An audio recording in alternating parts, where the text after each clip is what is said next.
News time, 9:20. Stan, the other day, someone overheard a San Francisco Giants fan saying that the postseason has been tough on his liver. The team's path to the World Series has been accompanied by crowded bars, street parties, and lots of beer. For a look at the intersection between sports and drinking and how it's changed over the decades, we're joined live on the KCBS Newsline by Bruce Lee Livingston. He's Executive Director and CEO of Alcohol Justice, a San Rafael nonprofit group formerly called the Marin Institute, which advocates for stricter regulations and higher taxes on the alcohol industry. Mr. Lee Livingston, thank you for joining us. Good morning. Has drinking picked up with sporting events as the years have gone by? I don't think it's picked up. Actually, I'm really proud of what some of the stadiums are doing these days in terms of having special text messages that could be sent to security to deal with that. But we definitely have a problem with drinking in the stadiums. Perhaps only 1 in 12 get legally drunk by the end of a game. But if you tailgate beforehand, and there's not tailgating going on at the World Series right now, but if you tailgate beforehand, you're 14 times as likely to be drunk when you leave a stadium.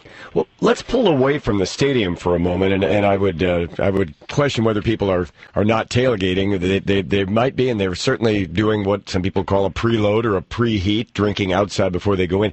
But let's go away for the people who don't even go into the stadium and this sort of gathering of the clan at a home or a bar. What is it about alcohol and sports that seem to be so attractive together? The answer is simple. It's advertising.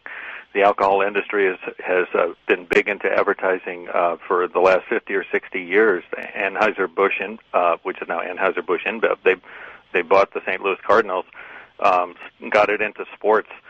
And you don't have to drink to enjoy a game. I mean, I was at a 24-hour fitness last night, and everybody was clapping and cheering. It was just as much fun as a bar. Many Americans don't drink. Many people who attend bars even don't have to drink, and I applaud people who don't do that or who drink moderately. But we do have to control ourselves, and it's about creating a culture of advertising and drinking that we think is out there, but that's not really the truth. We just don't have to imbibe so heavily to enjoy our sports. Have you studied this elsewhere in the world? Because certainly around soccer in Great Britain and other parts of Europe, this issue comes up, not just in stadium, but also in the neighborhood pub. Well, it's everywhere in the world. Yes, we did look into that pretty heavily, and we're actually involved in some of the recent efforts in Brazil to keep beer sales out of their stadiums. They've had serious problems with alcohol and violence in soccer, and England has as well. Many countries do not allow drinking in their stadiums. We're not promoting that at all, but obviously countries can make their own decisions.